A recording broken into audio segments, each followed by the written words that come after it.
Saya mau tanya, kira-kira kalau ada orang yang seperti ini menghina-hina ulama, menghina-hina pejuang kita, kurang ajar atau tidak? Makanya kami atas nama markas, atas nama HRS Center dan atas nama Majelis Syuro DPP FPI mendukung penuh langkah pengurus besar Al Khairat dan cabang-cabang Al Khairat di dalam menuntut Fuad Pleret dan kawan-kawan agar dijebloskan ke penjara, agar menjadi efek jera untuk yang lainnya, supaya tidak merusak kebinekaan, tidak seenaknya menghina ulama-ulama kita, dan tidak seenaknya mengacak-ngacak persatuan Indonesia. Mengusulkan si siapa itu tadi, monyet satu itu, si Idris bin Salim, apa itu Al-Jufri itu menjadi pahlawan. Saya bilang monyet karena saya sedang mengamalkan isi Quran. Pengkhianat itu disebut monyet. Kunu kirodatan khosiin, jelas kan? Pak Imat sudah berperan secara keilmuan, ini sudah berperan membongkar apa kejahatan Alawi dalam menghadapi hiruk pikuk tentang pernasaban, tentang sejarah kita dibelokkan, kuburan leluhur kita dibelokkan sama mereka. Kenapa yang ngotot kita? Kenapa kok orang-orang yang dibagati oleh negara? Bagaimana sikap pemerintah selama ini? Begitu Pak Jenderal, apakah kita gusur aja? Pemerintah kita pun tidak tinggal diam. Pemerintah juga mencermati, mengamati, dan tentunya juga pasti akan memperhitungkan.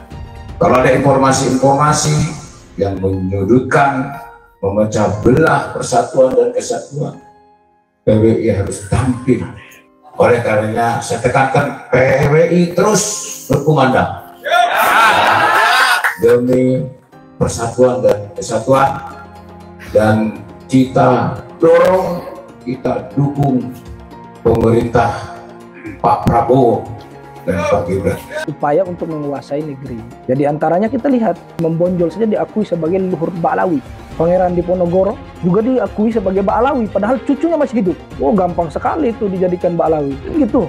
Kan ini kan orang-orang pejuang untuk membela negara ini. Itu kan mereka coba-coba membelokkan sejarah. Kan mereka mengatakan yang membuat Pancasila Ba'alawi, yang membuat lagu Indonesia Raya Ba'alawi, yang membuat Partai Merah Putih Ba'alawi, yang memerdekakan Indonesia Ba'alawi. Sumpah Pemuda aja loh, Ali Irsad masih ikut, mereka nggak mau ikut. Cina ikut Sumpah Pemuda, Ba'alawi nggak mau karena dia bilang kastanya dia lebih tinggi dari segalanya. Kita nggak bicara ngawur, ada sejarahnya, ada, mereka punya jalan, kita baca kok, gitu loh. Jadi kalau mau bilang Pak Kiai, ada nggak arahnya, itu emang arah, ada. Makanya mereka itu lebih senang melihat sebuah negara kacau daripada sebuah negara itu aman.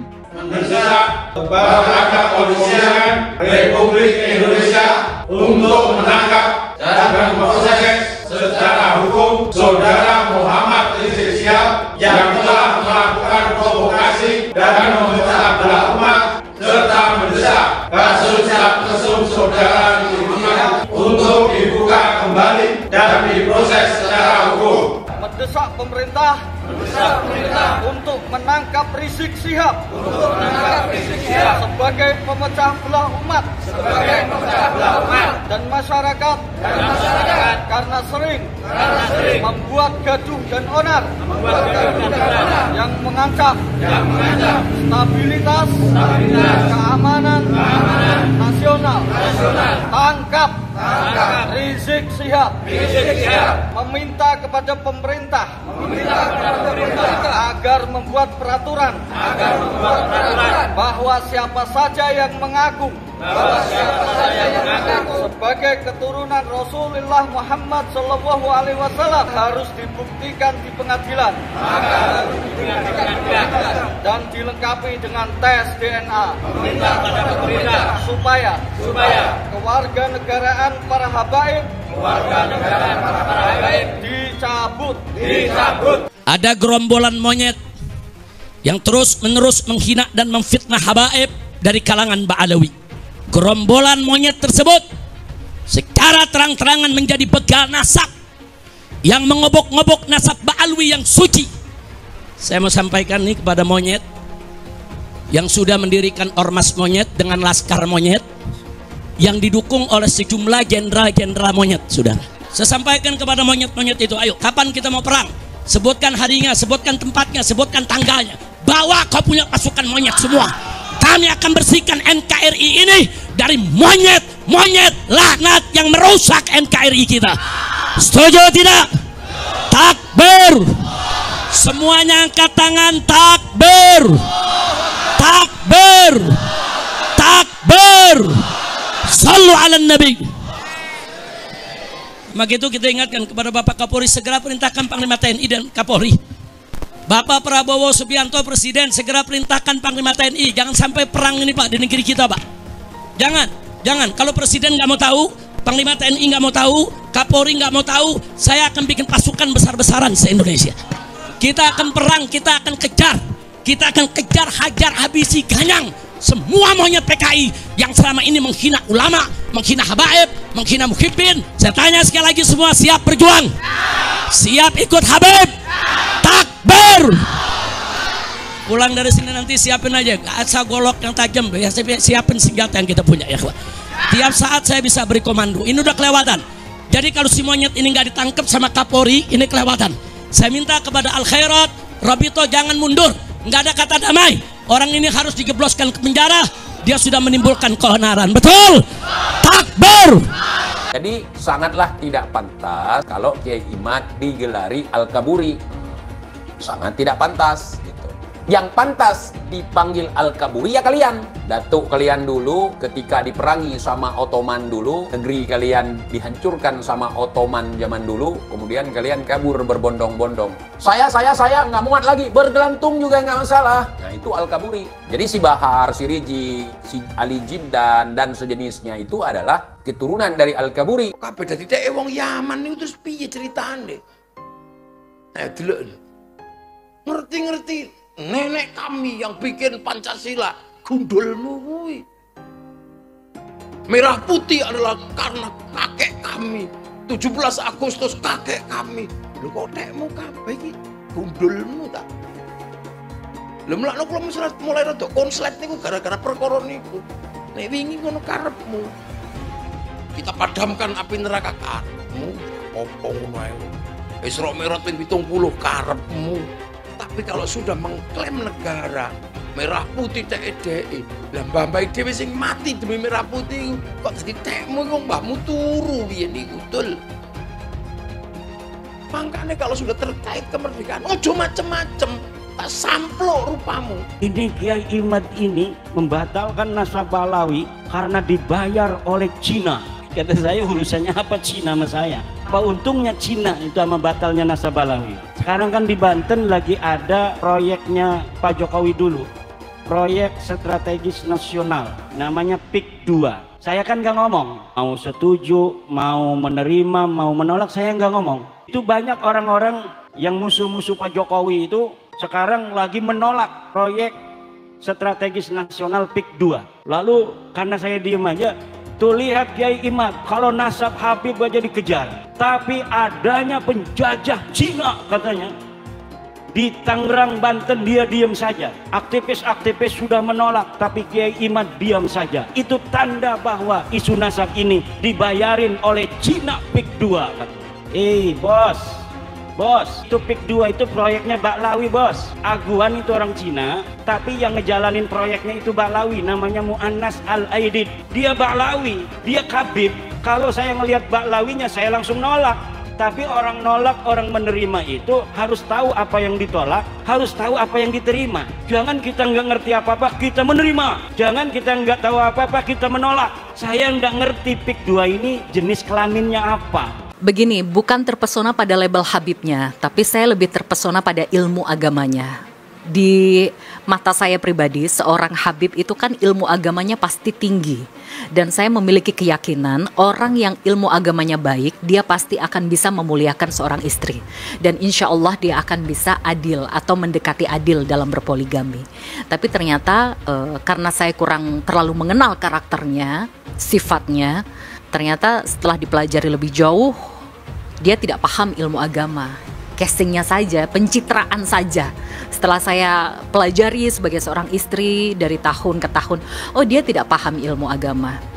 Dia hanya menggunakan agama sebagai casting saja untuk pencitraan. Tapi di satu sisi saya mengambil hikmah yang sangat banyak dan juga mengambil pelajaran atas apa yang sudah saya alami. Pak Jokowi disumpah-sumpahin, didoakan rungkat, didoakan jatuh, didoakan hancur sehancur-hancurnya 2 periode. Periode ketiga bisa menaikkan anaknya sebagai wakil presiden. Nanti periode keempat bisa jadi anaknya jadi presiden. Pingsan Rizik, orang iri hati, nggak bisa melihat kelebihan orang lain. Buat propaganda, dia PKI, dia nggak becus, dia orang bodoh. Sebodoh-bodoh dia jadi wakil presiden. Sebodoh-bodoh dia jadi presiden. Dia tukang kayu, bukan tukang halu. Nggak ngaku-ngaku dia anak raja, nggak ngaku-ngaku dia cucu Nabi, cucu orang hebat begini begitu. Dia jadi orang hebat. Itu baru manusia, bukan seperti Rizik. Belum jadi manusia kalau Rizik. Ingat Jik, babi itu adalah hewan yang sangat benar dan sangat cerdas dalam mendidik anak. Bayangkan ada 6 ekor anak babi, 6-6-nya jadi babi, nggak ada yang jadi orang. Anak orang kayak lu, moro-moro jadi orang, malah jadi babi. Saudara, adili Jokowi, tangkap Jokowi, adili Jokowi, tangkap Jokowi. Saya berharap tulisan itu ada di seluruh pelosok Indonesia agar KPK bekerja jebloskan biang koruptor, saudara. Setuju tidak? Setuju tidak? Angkat tangan semua, takbir, takbir, sallu ala nabi. Saya bisa memadamkan neraka jahanam. Kalau ini sulit Anda pahami karena pemahaman Anda sangat terbatas tentang syariat Nabi Shallallahu Alaihi Wasallam, Anda perlu tanya. Jangan Anda langsung memvonis orang-orang saleh. Anda akan malu dan Anda dicap sebagai orang yang kurang ajar sama aulia. Anda gak paham kok langsung memvonis. Beliau bisa mi'raj, terbang ke langit, tapi mi'rajnya tanpa buruk, SpaceX, apalagi Citylink. Beliau mi'raj hanya pakai jubah, udah mirip Piccolo. Dan yang paling menakjubkan, beliau mi'raj nggak cuma sekali, 10 kali. Bayangkan, 5 kali lagi beliau mi'raj, itu setara dengan jumlah trofi Liga Champions Madrid. Antum berpikir, ini terlalu mengada-ngada, di luar nurul. Itulah yang namanya karomah.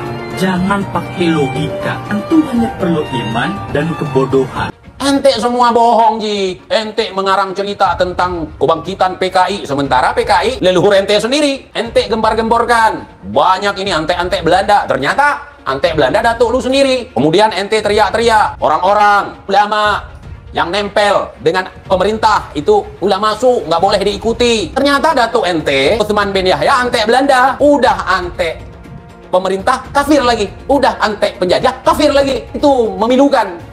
Saudara, apa jadi yang mengharuskan kita untuk ikut si Rizik ini? Ente bilang, ulama-ulama yang berada di pintu sutroh, mereka-mereka yang bersahabat, yang dekat dengan pemerintah ulama su, kata kau. Sementara yang kita cek-cek datuk kau, Utsman bin Yahya, dekat dengan Belanda. Belanda itu kita tahu, penjajah, kafir lagi. Musuh leluhur kami, bukan leluhur kau, leluhur kami. Jadi jangan sampai kau sama-samakan. Belanda itu musuh leluhur kami, bukan musuh leluhur kau. Leluhur kau itu muhibbin Belanda. Indonesia natijah min nataij tarim.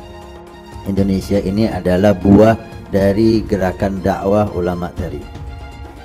Al-khair wal nur alladhi wasala ila Indonesia biwasitat al-ulama min ahli bait Nabi Muhammad alladhina hajaru min Tarim min Hadramaut ila India thumma ila Indonesia.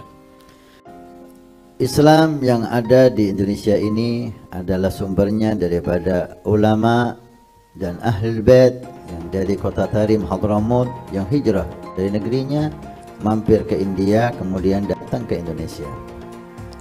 ولو جئنا ونظرنا في سيرته وتاريخه ولسانه لوجدنا ذلك الاتصال قديما ارتباطا وثيقا لا ينفك.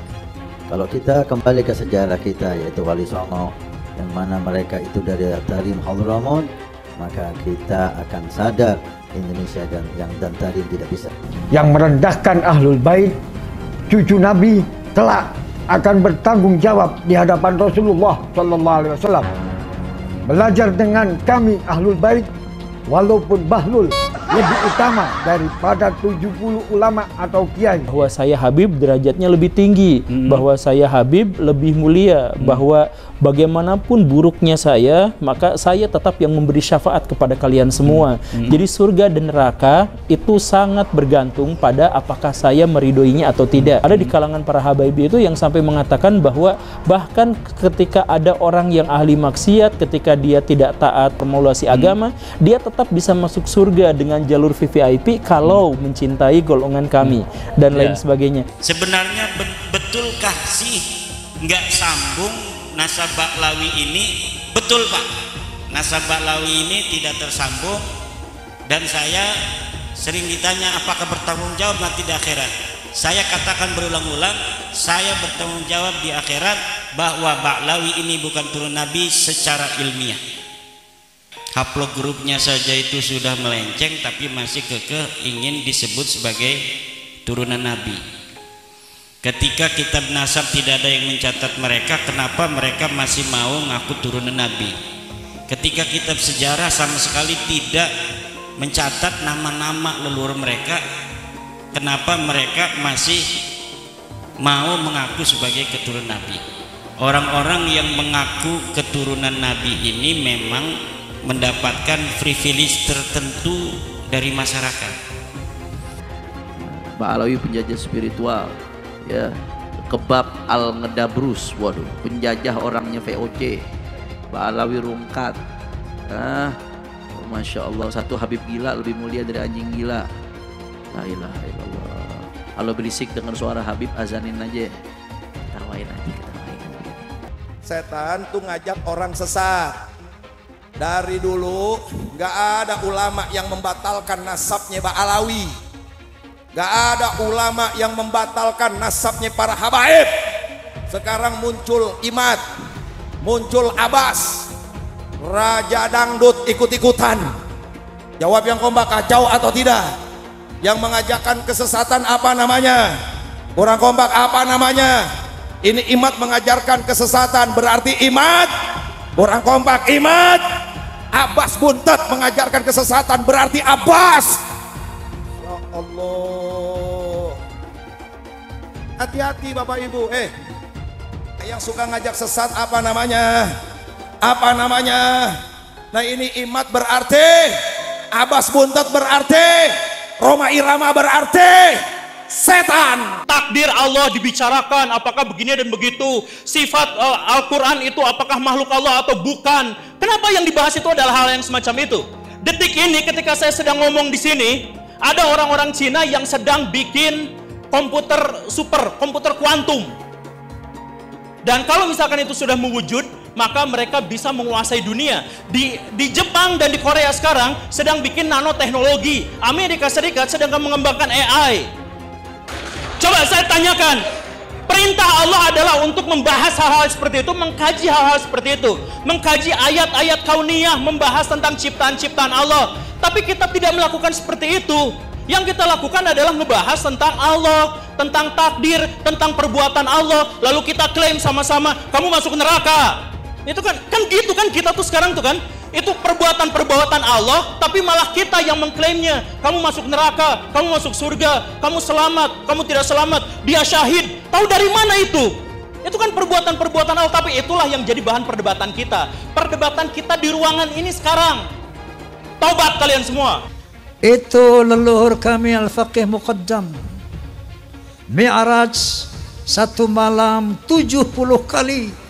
Rasulullah Sallallahu Alaihi Wasallam hanya diizinkan Allah Mi'raj ke Sidratul Muntaha seumur hidup 1 kali.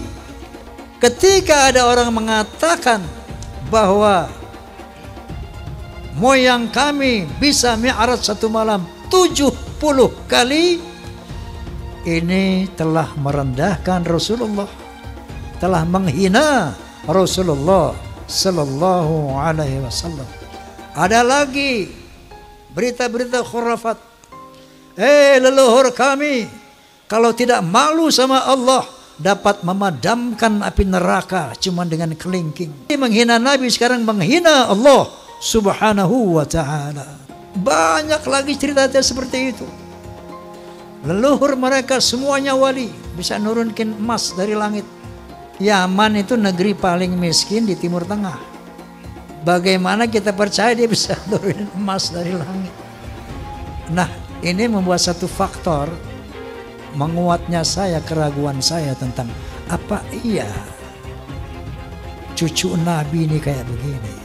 Dari 3 disiplin ilmu ini, menurut sejarah, menurut ilmu nasab, menurut ilmu filologi, menurut ilmu DNA, maka muncullah hakul yakin bahwa Ba'alawi bukan keturunan Nabi Sallallahu Alaihi Wasallam. Mitos tentang kesucian Habib di Indonesia perlahan runtuh.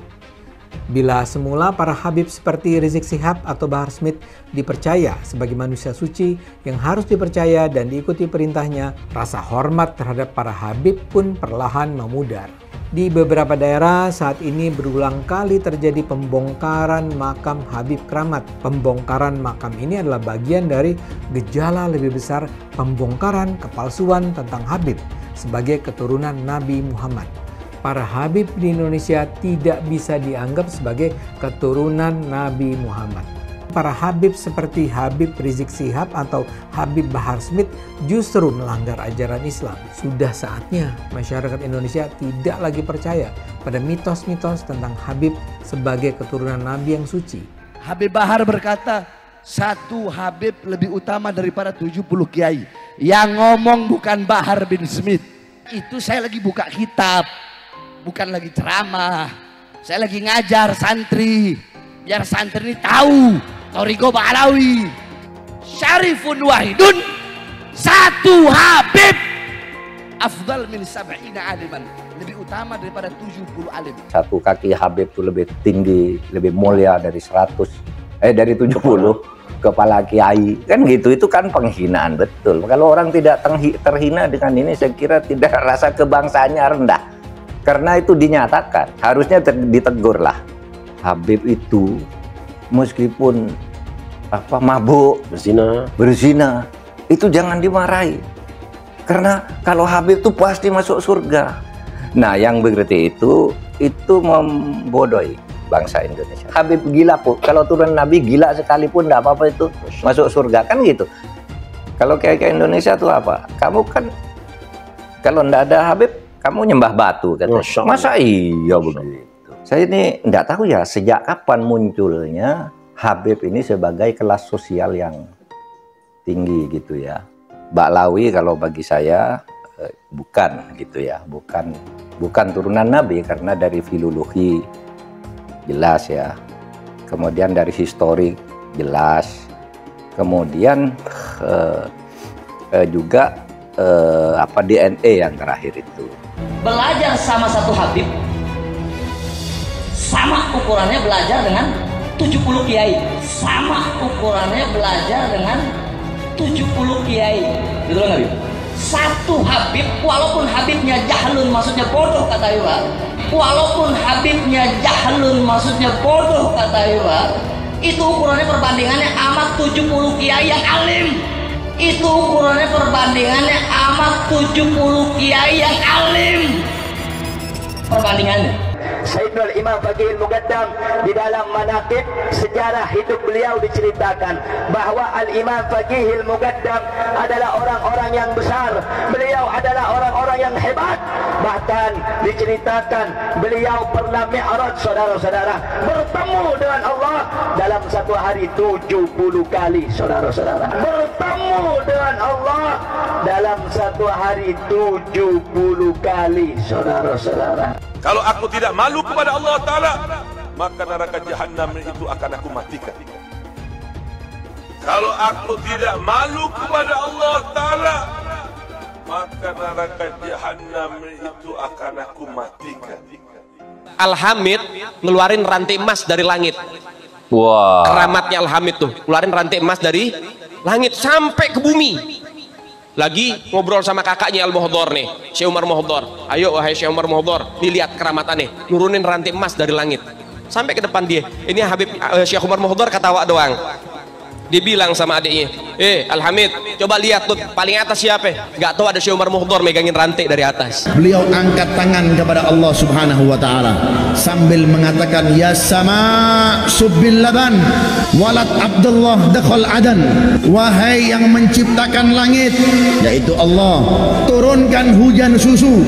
Turunkan hujan susu. Dihujani apa? Susu. Subbil laban, hujankan susu. Walad Abdullah dakhal adan, karena saya anaknya bapak saya Habib Abdullah bin Abi Bakar mau masuk ke kota ini. Gak lama dari selesai doanya beliau langsung hujan susu. Masya Allah. Ada muridnya Habib Salim Jindan namanya Abdurrahman.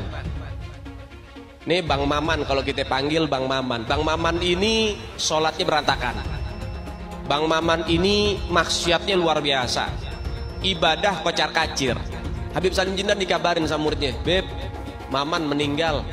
Sebelum ditutup, habis beliau tulis, ditaruh tuh kertas, beliau bilang, Man, gue tahu lo ibadahnya berantakan, tapi lo cinta sama dzurriyyat Nabi Muhammad, ikhlas dari dalam hati. Nanti kalau malaikat munkar nakir datang nanya pertanyaan kubur, jangan lo jawab, Man, lo kasih surat dari gue, lo masuk surga tanpa hisab. Umat Islam mulai gaya, mulai mengkoreksi Habibnya, mulai mengkoreksi Habibnya, mulai mengkoreksi ulama-ulama dari anak cucu Nabi Muhammad SAW. Orang yang seperti itu mirip dengan iblis. Orang yang seperti itu mirip dengan iblis. Sudah dijelaskan, orang yang mati bawa benci sama keluarga Nabi, bukan hanya umat Nabi dia keluar, saudara. Bukan hanya keluar dari umat Nabi, sampai dia keluar dari agama, keluar dari Islam, saudara sekalian. Artinya apa? Tidak ada kesempatan mendapatkan pertolongan dari baginda Nabi Muhammad. Man ahabbahum ahabbahallah. Siapa yang cinta dengan keluargaku para habaib, dzurriyyat Nabi Muhammad, ahlul bait Nabi, maka dia akan dicintai oleh Allah. Wa man abghadahum abghadahallah. Siapa yang benci kepada keluargaku, maka dia juga akan dibenci oleh Allah Subhanahu wa taala. Rasa kebanggaan saya terhadap Indonesia itu ternodai oleh sikap-sikap beberapa habaib dan para pejuang Indonesia itu diremehkan. Misalnya cerita bahwa proklamasi kemerdekaan Mei 17 Agustus itu karena bisikan Habib tertentu kepada Bung Karno, itu kan tidak pernah ada dalam cerita itu. Tidak ada Habib, cerita Habib ini tidak pernah ada di dalam sejarah, kecuali dulu menjadi Usman Yahya itu menjadi muftinya Belanda yang mengharamkan kita melawan Belanda. Justru itu Habib yang jelas itu tertulis dalam sejarah. Kalau Habib berbisik ke Bung Karno kapan? Dan tidak pernah ada cerita itu. Nah kok sekarang lalu Habib, lalu para pejuang dihabibkan semua kan? Di Ponegoro, siapa lagi? Imam Bonjol. Wah itu kebanggaan orang Jawa loh di Ponegoro itu. Lalu dihabibkan. Habib dari mana? Limited edition ini. Muka-muka impor. Kalau lo kan muka lokal. Hidung pesek, pipi tembem. Mata belok. Persis kayak celengan Semar. Sekarang ada disebut hal rame, dibicarain di TikTok. Saya punya kakek yang baru jelek-jelekin, Habib Utsman bin Yahya. Dia bilang antek Belanda. Zaman dulu itu Belanda luar biasa loh. Dan Habib Utsman punya langkah. Beliau memang dalam kitabnya Manhajul Istiqamah ada membahas untuk tidak ada pemberontakan, tapi bacanya yang jelas, jangan cuma pas garis itu aja. Itu di situ disebutkan. Bahkan bukan cuma Habib Utsman, dulu almarhum Kiai Haji Hashim Asy'ari juga begitu. Bahkan bukan cuma Habib Utsman, dulu almarhum Kiai Haji Hashim Asy'ari juga begitu. Dulu almarhum Kiai Haji Hashim Asy'ari juga begitu. Ada namanya Kapiten Patimura. Kapiten Patimura ini adalah sosok kiai besar dari Maluku. Nama aslinya adalah Kiai Haji Ahmad Lusi. Memiliki pondok pesantren besar di Maluku, Indonesia bagian timur. Al-Habib Ali bin Abdurrahman Al-Habsyi Kuitang, beliau yang memfatwakan ketika tanggal 17 Agustus Soekarno membacakan teks proklamasi, mendeklarasi daripada kemerdekaan Indonesia, beliau di hari Jumat itu, ba'da Jumat beliau fatwakan, sekarang saya fatwakan setiap tanggal 17 Agustus wajib pasang bendera merah putih di rumah-rumah kalian. Siapa yang nyuruh? Itu fatwa Habib Ali bin Abdurrahman Al-Habsyi Kuitang. Bendera merah putih, siapa yang memberikan instruksi kepada Bung Karno untuk membuat bendera merah putih sebagai bendera Indonesia? Itu adalah fatwa Al-Habib Idrus bin Salim Al-Jufri Palu Al-Khairat. Lambang negara Garuda, siapa yang buat? Al-Habib Asy-Syarif Hamid Al-Ghadri dari Pontianak, keluarga baginda Nabi Muhammad. Lagu 17 Agustus, Pramuka, lagu syukur, siapa yang buat? Al-Habib Husain Al-Mutahhar dari Semarang, dzurriyyah baginda Nabi Muhammad. Jadi Anda jangan berpikir, ini habaib di Indonesia jasanya apa? Banyak, itu yang baru kecatat. Itu yang baru ketahuan. Masih banyak lagi daripada keluarga Nabi Muhammad yang tidak mau masuk buku karena perjuangannya ikhlas karena Allah dan Rasul. Siapa Imam Bonjol? Semua pasti bilang pahlawan, betul apa enggak? Imam Bonjol pahlawan Indonesia bukan? Pahlawan nasional bukan? Sekarang siapa namanya Imam Bonjol? Al-Habib Muhammad Syahabuddin, beliau habaib dari kalangan bin Syahab. Imam Bonjol itu bin Syahab, masih daripada kakeknya Habib Rizik, saudara sekalian. Itu keluarga daripada Nabi Muhammad, keturunan Sayyiduna Muhammad.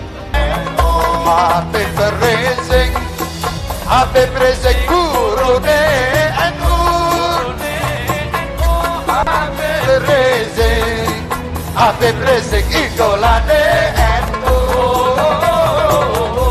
Indonesia terbesar di dunia. Bangsa ini akan aman, bangsa ini akan sejahtera, bangsa ini akan makmur selama anak cucu Nabi Muhammad SAW tidak diganggu, tidak diusik, dimuliakan, dicintai, disayangi. Karena apa? Ada doa dari kakeknya, pemimpin kita semua, baginda Muhammad Sallallahu Alaihi Wasallam. Kami adalah majikan kalian, kami adalah pemilik bangsa, kami adalah pemilik kedaulatan Indonesia. Hai semua, nama saya Johannes Leong. Saya adalah investor saham, forex, dan juga kripto. Channel ini banyak membahas tentang berita terkini, edukasi finansial, investasi, dan lainnya. Jangan lupa subscribe channel ini kalau kamu suka dengan konten yang serupa. Follow juga sosial media lainnya yang saya taruh link di kolom deskripsi. Di sana kalian bisa dapatkan konten yang berbeda. Saya juga punya Telegram channel yang isinya berfokus kepada trading dan juga investasi. Itu Telegram channelnya gratis. Oke, kita lanjut ke videonya. Sebagian besar penonton di video ini, setelah menonton video di awal, mungkin bertanya, apakah kejadian seperti krisis 98 akan kembali terulang? Belum lagi keadaan global yang tidak menentu. Lalu apa yang bisa kita lakukan untuk selamat dari krisis yang mungkin akan datang dalam waktu dekat? Jawabannya adalah investasi. Kebanyakan dari kalian yang lagi nonton kalau investasi pikirannya pasti hanya di properti. Tapi ketika terjadi krisis seperti 98, apa yang terjadi dengan rupiah ketika hyperinflasi? Dan juga apa yang terjadi dengan harga properti? Harga dolar dari Rp2.500 terbang ke Rp15.000. Otomatis utang yang harus kita bayarkan naik 6 kali lipat. Banyak bisnis yang bangkrut. Kebakaran terjadi di mana-mana. Hingga rumah pun bagaikan tidak ada harganya. Mau dijual pun tidak ada yang mau beli. Saya tidak mengatakan ini akan terjadi lagi. Tapi kemungkinan terjadi seperti Mei 98 tetaplah ada. Negara gede seperti Argentina, Venezuela, dan Turki baru-baru saja mengalami hyperinflasi. Apalagi setiap hari kita ketemu ada saja konten yang berbau sara ke orang Tionghoa yang ada di Indonesia. Entah itu dari Instagram, ataupun dari YouTube, ataupun sosial media lainnya. Kita bisa lihat di tahun 2017, saat Pilgub Jakarta, hampir terjadi kerusuhan seperti 98, karena Ahok dituduh menodai agama. Ahok pun harus dipenjara untuk menenangkan masyarakat yang dengan gampangnya dihasut untuk membenci Tionghoa, dan tidak memilih pemimpin yang beda agama. Pada akhirnya, Anies jadi gubernur dengan bantuan Ormas Terlarang FPI. Dan sampai saat ini dijuluki sebagai Bapak Politik Identitas. Kejadian itu pun berlanjut hingga saat ini. Masifnya pemberitaan sara terhadap Tionghoa beredar di media-media nggak jelas. Penontonnya setiap hari dihasut untuk menggulingkan pemerintah karena tuduhan Indonesia dikuasai oleh Taipan atau Sembilan Naga, yang ujung-ujungnya menyalahkan Tionghoa lagi. Kita bisa melihat kejadian di PIK 2, di mana ormas terlarang seperti FPI dan juga HTI terus menghasut masyarakat untuk membenci Tionghoa. Saya tidak bisa membayangkan jika kejadian seperti Mei 98 terulang kembali. Setiap musibah yang selalu disalahkan adalah keturunan Tionghoa. Setidaknya di video ini, saya akan membagikan strategi saya yang sudah saya terapin jika kejadian 98 terulang kembali. Tujuan dari strategi ini supaya kita setidaknya bisa selamat dari masalah finansial ketika musibah ini terjadi. Strateginya adalah investasi di aset yang berbeda-beda, bukan di satu jenis aset saja. Misalnya hanya di properti. Kalian bisa mulai belajar berinvestasi di aset yang berbeda seperti Bitcoin, emas, dolar, bahkan saham global atau saham Amerika. Ini adalah cara yang bagus untuk mengurangi risiko tergantung kepada satu jenis aset saja. Bukan nggak nasionalis kalau kita mau invest di aset-aset yang saya sebutkan tadi. Tapi memang peluang yang kita dapatkan dan potensinya memang jauh lebih bagus dari properti, apalagi deposito. Pertama, pelajari jenis aset seperti emas. Setidaknya kita bisa terlindung dari efek hyperinflasi ketika terjadi. Selain itu, kalian juga harus belajar bagaimana mendapatkan penghasilan dari emas. Kedua, kalian harus belajar investasi aset global seperti saham Amerika atau saham global. Ketika terjadi krisis, yang paling berdampak adalah saham-saham Indonesia. Karena semua utang perusahaan dalam bentuk dolar akan terkena dampaknya. Deposito reksadana, properti juga akan terkena imbasnya. Ketiga adalah kalian harus belajar mengenal berinvestasi di Bitcoin. Alasan kenapa saya suka banget dengan kripto, karena kita bisa pergi ke negara apapun di dunia ini, misalnya di Singapura, dan saya tinggal jual kripto saya di negara itu. Saya menganggap Bitcoin itu sebagai aset properti digital yang bisa saya bawa kemanapun dan jual kapanpun saja secara instan. Kalau saya butuh uang, detik ini juga bisa saya jual, tidak usah menunggu berbulan-bulan. Itulah strategi saya jika kejadian 98 terulang kembali, untuk selamat dari masalah finansial. Kamu bisa cek link di kolom deskripsi untuk mulai investasi.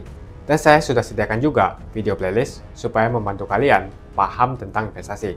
Semoga video ini membantu kalian untuk selamat dari masalah finansial ketika musibah ini terjadi kembali. Semoga Indonesia selalu damai dan sampai jumpa di video selanjutnya.